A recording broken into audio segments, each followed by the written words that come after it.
Hell yeah, I'm back aboard Deep Space Nine and feeling fine. The last time I talked about an episode, we were well into the tail end of the show, but this time I'm coming back around to their humble beginnings. Like many Trek series, Deep Space Nine had a bit of a rough start. Now that the next generation had proven that Star Trek could be molded into multiple series and still be successful, DS9 promised a different take in this familiar world. The thing is, I don't know, no one really knew what exactly that take was yet. We're a far cry away from In the Pale Moonlight, and still at the stage where they thought Sisko shaving his head would be too scary for audiences. However, he did punch Q 3 episodes ago, so we know he's a badass. Anyway, this is all to say that basically, Season 1 DS9 sometimes became the next generation, the less good version. The next generation, the next generation?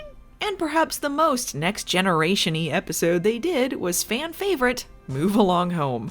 Move Along Home is considered one of the worst Star Trek episodes ever, though I'm not sure it deserves quite that bad a reputation. I think because it's just sort of juvenile, and we know Deep Space Nine can do way better. This is an Enterprise, people still kinda had standards. And even amongst the people who worked on the show, this ep is a clunker. Ronald D. Moore watched this episode before joining the writing staff and was wondering if everyone had lost their minds. Director David Carson said the episode was disappointing. Avery Brooks eloquently stated it was no favorite of mine. However, Armin Shimerman said, in its own cracked way, it's an okay show. And hey, this was nominated for an Emmy for hairstyling, so that's something, Oh yeah, I guess I didn't mention what this episode is about. They're sucked into a giant board game. That might also be why people dunk on it a bunch, possibly. I don't know. Anyway, let's go! Whoa, Dad, looking hot. This is genuinely great Sisko father-son time. So he's trying on his dress uniform, and it's kinda significant. He's still getting back in the saddle after that whole dead wife thing. It's been a few years, and he worries it's a little baggy on him now. But Jake is like, baggy is in on Bajor at the moment, no worries, Pop. And the fact he knows about Bajoran fashion is enough to send out the dad signal. He knows that means he's been checking out Bajoran chicks, as a growing boy who likes the ladies. Since when are you interested in Bajoran girls? Wasn't it just a few weeks ago that you were playing with model starships? This is embarrassing. But luckily for Sisko, he's off the hook concerning the birds and the bees thing. Nog has already told Jake all about women. Nog. Good ol' Eggnog himself. He's in capable hands. Sisko still tries to relate his Starfleet stuff to Jake's girl stuff, and ew, no thanks, Dad. Anyway, there's a reason Sisko is in his dress uniform, other than to segue into talks about Bajoran fashion. They're making first contact with a new species of alien called the Wadi, and on top of that, this is their first contact in the Alpha Quadrant, so he and Dax need to look their best. Bashir lost his dress uniform because he's a dum-dum, and Kira can do whatever she wants. In the real world, chances are they just hadn't made costumes for them yet, and this episode's budget was stretched extremely thin to begin with. I gotta go, my damn wiener kids are waiting. Bashir, I know they haven't developed your character yet, but at least stop being creepy when our guests arrive. I don't want everyone to think we're a bunch of sex offenders. Not to worry, sir. I'll be written out of the episode partway through so I can do that crossover with the next generation. What, you're the one we're sending over to get people to watch? Yes. Well, here we are. As you can see, there was no need to try and impress us. This look was a choice. The Fu Manchu, the Emmy-nominated mullet, the two-pronged sideburns, the forehead tattoo, the glittery robes. It's like Joe Dirt meets Liberace meets a wizard. This is the beauty of Star Trek, the exploration of new cultures, the meeting of minds, the vast wonder of discovery as seemingly disparate worlds come together and prove we are alike in so many ways. Yes, now, where are the games? Games. We were told you had games. Quarks. Take us to Quarks. On the one hand, this is the first new alien species they've met at the station, and they are deeply, deeply disappointing. On the other hand, traveling to a previously undiscovered world via wormhole and then immediately looking for the slot machines is a very funny thing to do. I mean, it's gotta be old hat for these dudes, right? Wormhole schmermhole, daddy needs a new mustache trimmer.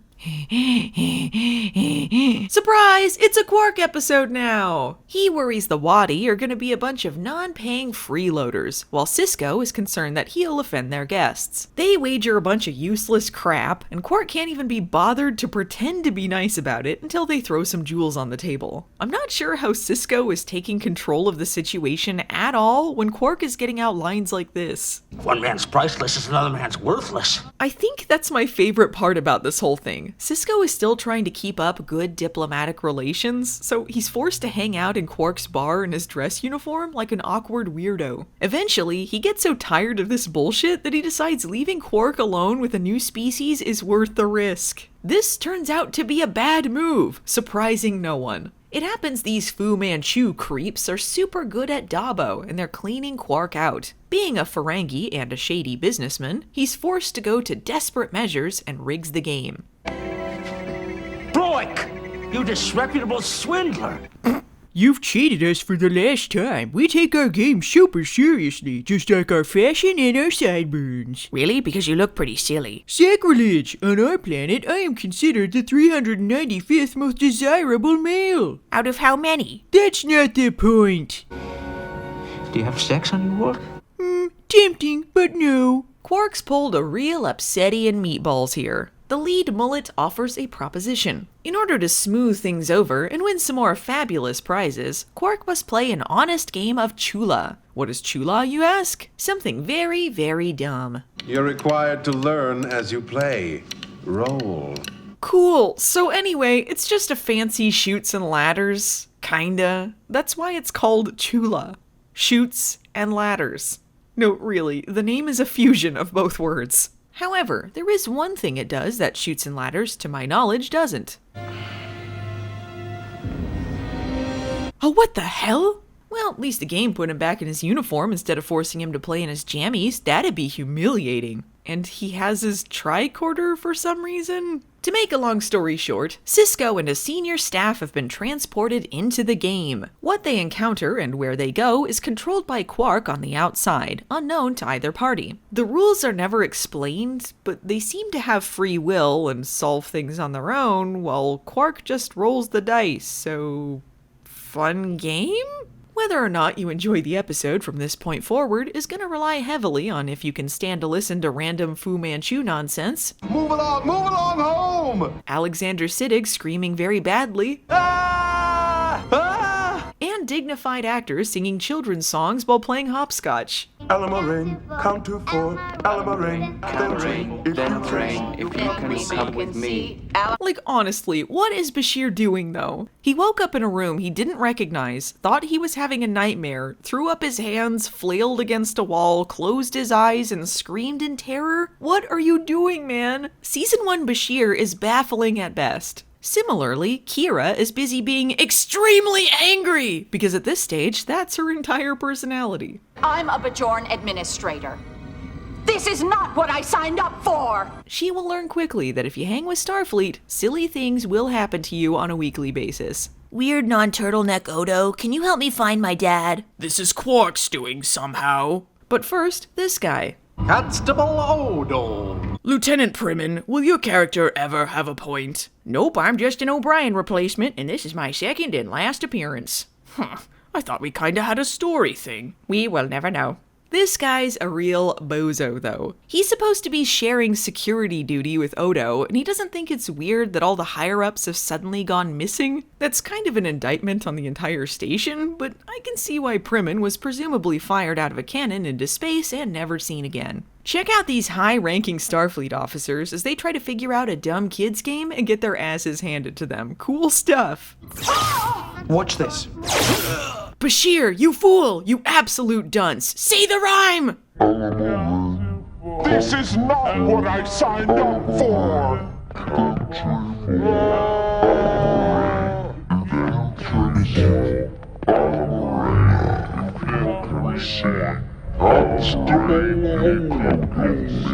Quark, just tell me what you did.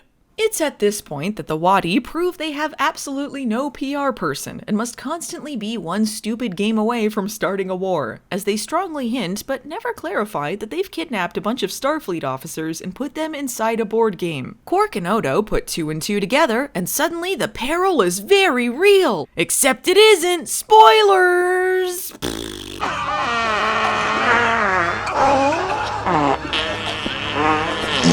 As usual, Odo's gotta be the one competent guy. While Quark plays games, he tries to scan the Wadi ship for human life signs. But they haven't encountered Wadi technology before, so that's a bust. Some kind of intense bipolar current.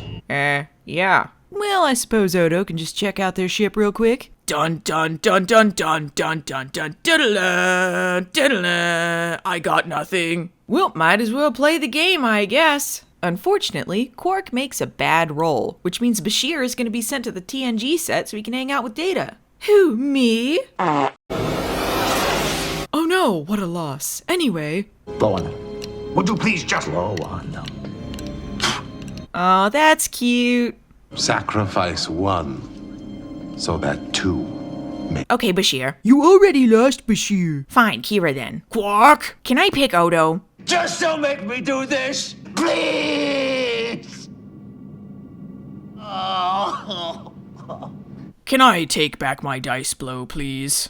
Back in the board game, things are getting dire. They can hear Bashir in the walls. It's a real nightmare. Better throw your hands up and scream a bunch. Dax is injured, but the other 2 refuse to leave her behind to save their lives. Who will live? Who will die? Will they ever stop crawling along a cave set? I guess the sacrifice in the end was no sacrifice. Or all sacrifice? Anyway, they all fall into the pit and die. But they didn't! We were never in any real danger. It's only a game.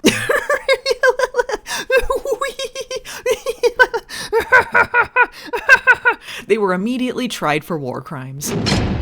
So yeah, move along home. I meant what I said. I don't think it ranks as one of the worst episodes of Trek ever, but I do agree it's not great. There's a lot of early season 1 kinks they hadn't quite worked out, so it's kinda awkward a lot of the time. I also think they had some other things working against them. The original ending included some Indiana Jones type rescue at the end that would have been a little more exciting than just falling off of some rocks, but Michael Piller didn't like it for some reason. Then they had to make more changes to cut costs. This was the biggest budgeted episode since the pilot, and then right around that time they were told, about that budget? No. So somewhere along the line, the game got changed, although I'm not sure if the gameplay was affected or just the sets. The gameplay is really my issue. I mean, it's about them being in a giant board game and like, what is it? Drinking antidote juice and playing hopscotch and then crawling around a cave a while? It sucks. And in the end, it's all a moot point because no one was in danger in the first place, and it tends to piss an audience off when you waste their time. And the Wadi never got their comeuppance for being massive dicks. It would have been a much more satisfying ending if Sisko had punched that dude right in the goatee, Q style. It's all just very silly. But I guess that's the gamble you take when you have to make 20+ episodes a season. Now it's time to move along home.